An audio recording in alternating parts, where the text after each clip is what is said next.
AMT Lab listeners, and welcome to a special episode brought to you by the Arts Management and Technology Lab. My name is Angela Johnson, and I'm the podcast producer. In this episode, AMT Lab contributors Lutie Rodriguez and Suraj Prasad have a conversation about the role of trust in the operation of cultural institutions. Hope you enjoy!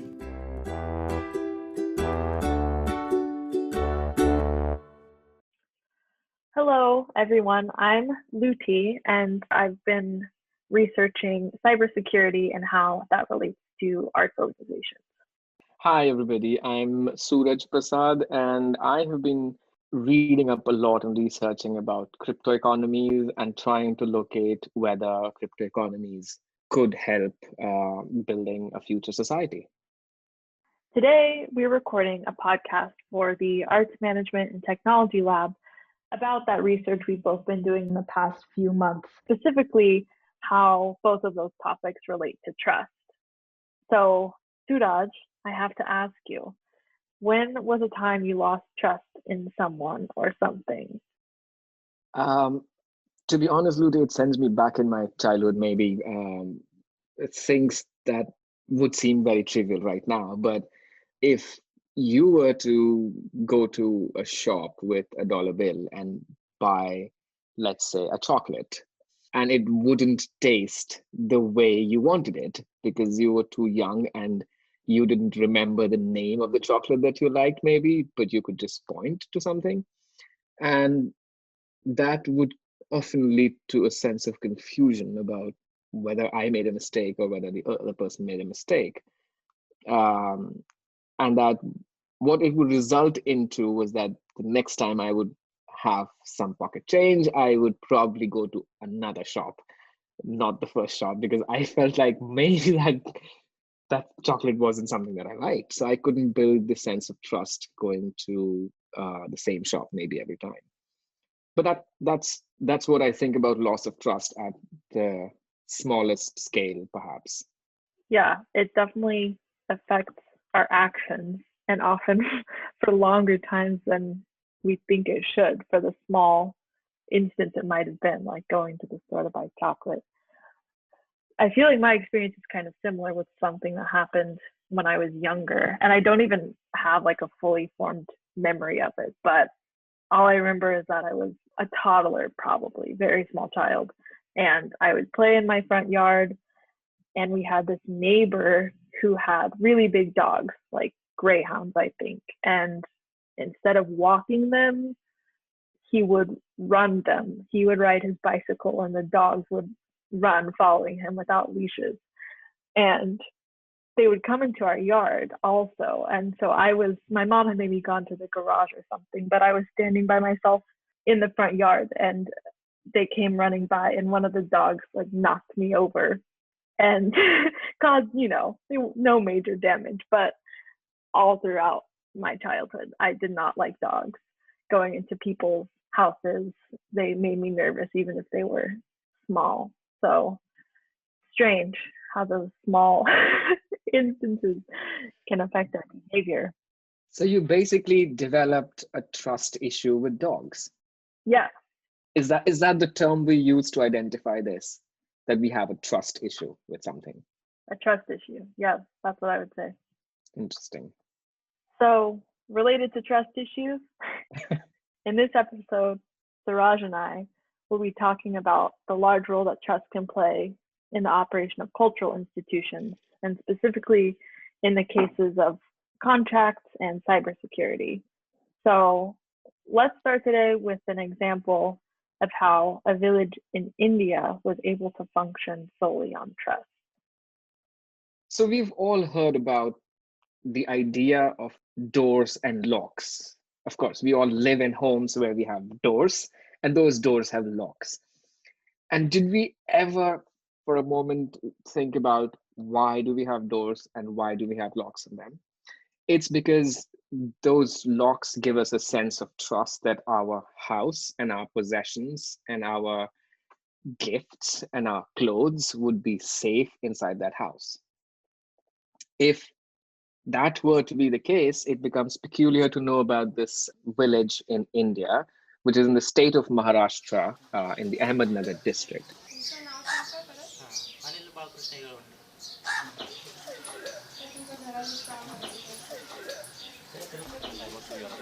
where nobody in their homes has a door. Forget about the lock. They just don't have a door. You can just walk right in and out of anybody's home that you want, if you want, that is. Um, and if you want to take away something, lift something off from somebody's place, you're more than welcome to do.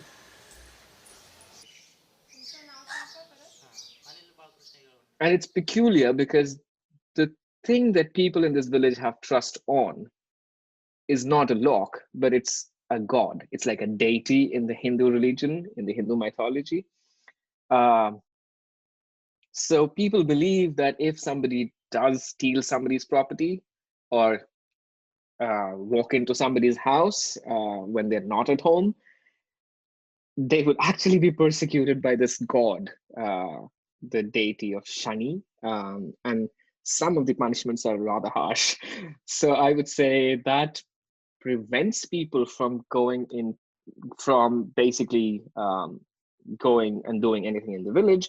And the second is that it cuts out the cost for locks, the cost for doors. It just cuts out all of that infrastructure that's needed for ensuring a sense of safety in a community. You don't need guards. You don't need people who would watch on something. You don't need to lock doors. You basically don't need those things to give you a sense of safety and trust, which is incredible if you think about it. Yeah, that's interesting to me because when I heard the premise about this story, I assumed it was maybe a close knit community that trusted each other so much that they wouldn't need to secure up their belongings. But it's a trust in something bigger, Bigger, yeah. a common trust in something bigger that makes those security measures unnecessary. Unnecessary, yeah. Yeah, I completely concur with that. However, I would bring to your attention that this village has now got a bank, and this happened in 2011. That's fresh news. The bank has a door and it's controlled by an electromagnetic lock. Even though the lock is not visible, and basically that upholds the traditional belief that you don't need locks and doors, but the bank has a lock and a door. What it indicates to me is that the bank may have a trust issue being in this village that is all about trust. Quite a paradox, right? Yeah. But I think arts organizations can definitely learn from thinking about how important trust is for operations, especially those arts organizations that are working under the nonprofit model, because a large part of the revenue that sustains them is through donations. And people who are donating their money aren't expecting explicitly anything in return. Now they're expecting and trusting that the arts organization is going to use their funds to benefit society or to fulfill the organization's mission, which I couldn't help but see some parallels with the deity for the Indian village, that they're trusting in this larger mission of what the arts organization is trying to do, in that they're trusting that their money is going to make an impact when they do donate it. Interesting. I also think that trust is central to not just arts, but the entire culture industry, if you know what I mean. And I'll probably try and elaborate a little bit on it. So, and this is completely something that sprang at me while I was in my research. I did not go into reading about blockchains and crypto economies thinking that this is what it would reveal to me, but here we are. And what I realize is that culture is something that allows for us to have opportunities to probe our own sort of vulnerabilities. It exposes us to our own deities and demons in a way. And while we're doing that, it sort of lays the ground for trust as a social construct. What this basically means is that once we're in that vulnerable state, once we have sort of exposed ourselves to each other through this medium of art, relationships can then germinate fruitfully, which would otherwise take a long time. So for just to give you an example, I, for example, may know of somebody who's a photographer or a filmmaker from a completely different part of the world with completely different cultural context. But I find that I can be friends with this person. I can meet with this person. I can go and have a meal with this person, even though I have barely spent any time with this person. I have just seen a product of their effort, and that helps build trust with this individual. Similarly, for arts organizations, if I see their work, if I see that they've really worked hard in putting together a nice exhibition and stuff, I build a sense of trust with this organization that they are curating wonderfully to give me an experience that would be unparalleled in a way. So it all boils down to the idea that culture sort of essentially is about creating those tools which can help us make an ally from an adversary. By the term adversary, I don't mean the term enemy, because that has its own political connotations. An adversary is somebody who may just not have the similar kinds of ideas about life as I have. So if I do something that's artistic, maybe there is an adversary, and that one piece of work might help me build a sense of trust with this person, and vice versa. So I think trust is really essential to not just societies and art, but our entire cultural sort of fabric in a way. I definitely agree. I hadn't thought about the kind of empathy part in there too, where going to an arts institution, having these arts institutions helps to build that trust between other people in the community, not just between the people in the community and the institution. So since trust does play such a key role in upholding both organizations and the cultural framework of society as a whole, there's a lot to lose if someone were to lose trust in an organization. And that's, I guess I would say, maybe the darker side of my research with cybersecurity, that it can cause so much harm. So when people either attend an arts event, go to a museum or go to a performance, or choose to donate their money, they're both supplying their data when they're buying a ticket or signing up for a newsletter, and some of their financial information if they're making a donation or paying for a ticket online.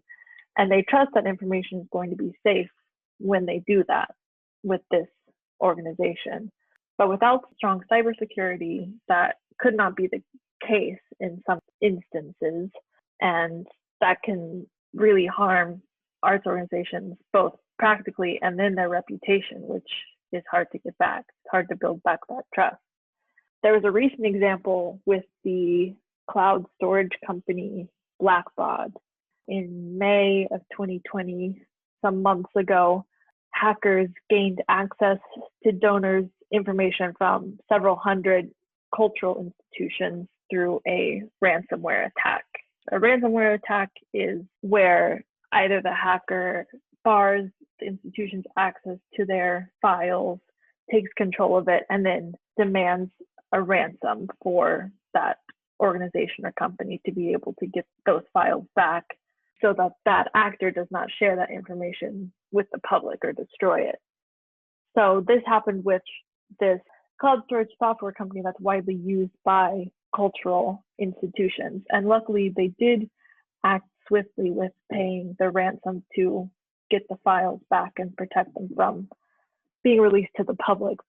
But this went into the news, and people who donate to those affected institutions see that they were affected by this and may not feel as secure when making donations or providing their information when attending the museum.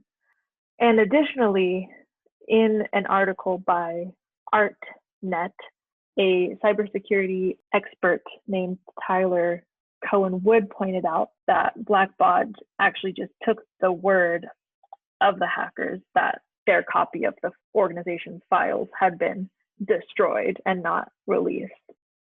And she said that isn't necessarily enough to make sure that your files are safe, just to trust the hackers at their word when they had, in fact, gained access to your system.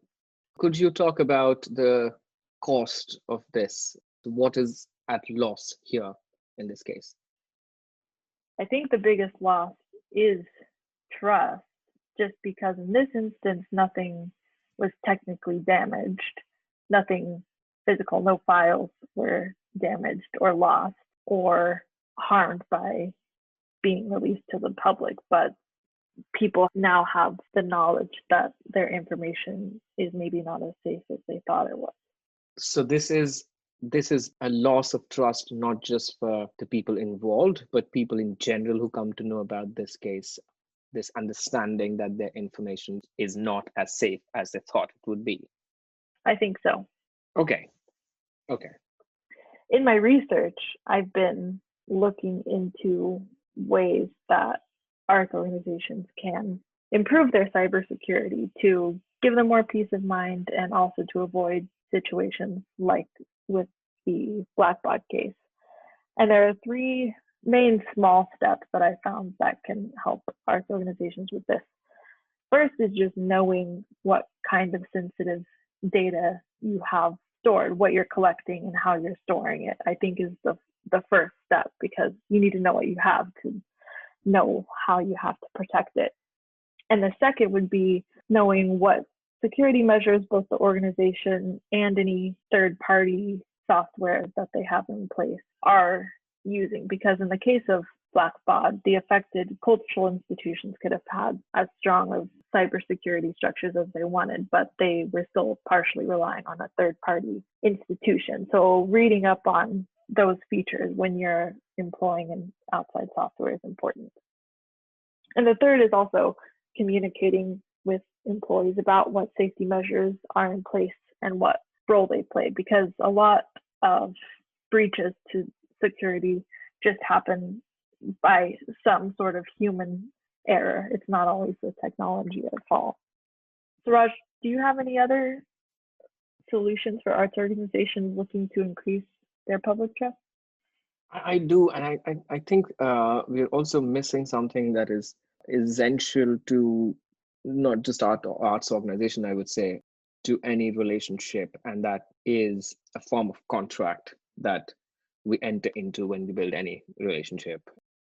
Sometimes these contracts are written down word for word and they can be legally enforced, whereas most of the times we are into so many contracts which can't be legally enforced. And sometimes these contracts are purely verbal contracts given in good faith. And it's interesting to know that in countries, in nations, or in ecosystems where these contracts are upheld again and again by different people, the general idea of trust in a society gets uplifted.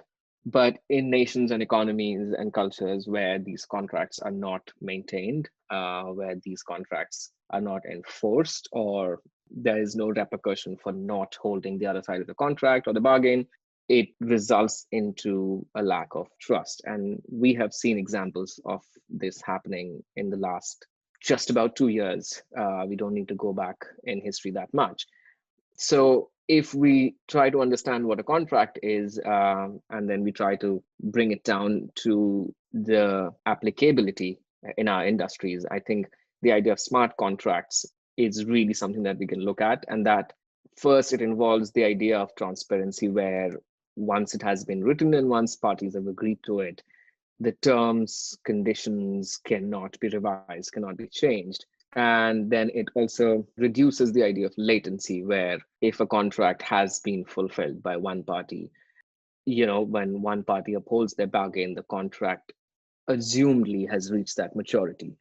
So there is automation involved into it, and there is the possibility of cutting out latency from these transactions, these relationships, that can be built using smart contracts. although this is still an evolving field, I suppose that given the transparency that nonprofits are generally supposed to show or reflect to the people, smart contracts could actually be something that comes in handy to not just the donors or the funders of the organization, but also the public in general who kind of support the organization by ideologically supporting the vision and mission of the organization too. I think that's a great point. I just feel like I don't know why nobody's writing about it. Maybe to better explain our point of why contracts are so important and why trust is also a key part of making those contracts, we could try to make one ourselves. Talk about what the process is like with an example. Okay.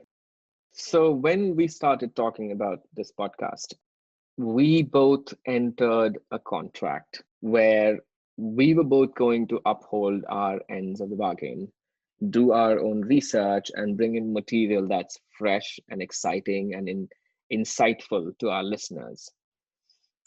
We also entered into many of the unsaid contracts, I would assume. Primarily, one of those things could be that neither of us would overpower the other in a conversation. And that's a very important and unsaid contract.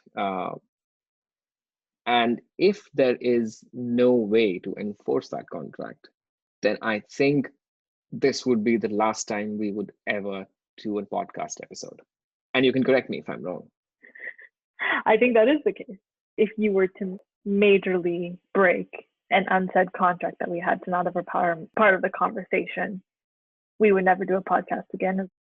And I think another way that could have unfolded is if you really did not fulfill one of those unsaid contracts, whatever it may be. I could have just started not upholding my side of those contracts. So let's say you started trying to overtake our conversations while we were either in the research stage or in the recording stage. I might just stop doing my work. You might just stop right now. And I might too. And I think if this podcast makes to the final stages and does get published and people do listen to it, it would signify that both of us upheld our end of the contract with the said and the unsaid terms, perhaps. I think the fact that it is unsaid and a lot of quote unquote contracts that we make in our lives or even that institutions make with their customers by providing, a safe environment to view art. Or some of these contracts are also written when it comes to data privacy, but when you subscribe to an email newsletter, for example, that they're going to protect your information as far as your email and name goes. It plays a big role. So I think arts organizations should be actively looking for ways that they can improve both the way they make contracts, like what you were saying with the smart contracts, and just general cybersecurity. And Suraj, I know a lot of your research to this point and your future research has to do with cryptocurrency and blockchain. So do you see any future with that within the arts and culture sector? I would say that there is tremendous possibility of crypto economies playing the role in the next shape that our democracies and societies take at the core. And like we have seen that arts and culture have always been at the cutting edge of innovation in society, trying to give us the new experience, the unheard story, the most exciting experience that we've ever had. I would assume that the arts and culture sector would actually jump at cryptocurrency, understanding the potential it has for creating the equitable and accessible and the transparent sort of relationships that arts organizations or nonprofit institutions in general have been advocating for. It would also be easy for a lot of nonprofit organizations, especially in the arts sector, to find ways where they can elevate their value or elevate their sort of equity if they decide to engage with cryptocurrency in a positive way. Although I would say that there is definitely a big, massive gap when it comes to accessibility of this sort of technology and being able to use it to not just their own advantage. Like a lot of arts institutions can do it in isolation, and then they can, diversify their own portfolios. But it will not work. It will not really come into play unless each one of us on this planet is a part of this revolution or this ecosystem. And I don't know how long it takes, but I have a strong feeling that this is what the future holds. Right. That widespread implementation is definitely necessary before it can become a standard. Yes, I agree with that. And considering what we have in the world right now, where the population that has access to crypto economies, to any kind of cryptological tools or inventions, is a very small percentage of our population right now. And therefore, what we have seen so far is basically a glimpse of what may come. That's great to hear about. Great to look forward to in the future. Thank you, Suraj, for spending some of your time recording this podcast with me about how trust intersects with our research. And keep an eye out on the AMT Lab website for posts on these topics and more. Thanks for listening to the AMT Lab podcast. Don't forget to subscribe and to leave a comment. If you would like to learn more, go to amtlab.org. That is amt-lab.org. Or you can email us at amtlabcmu@gmail.com. You can also follow us on Twitter at Tech in the Arts, or on Instagram, Facebook, or LinkedIn at Arts Management and Technology Lab. You can find the resources that we referenced today in the show notes. Thanks for listening. See you next time.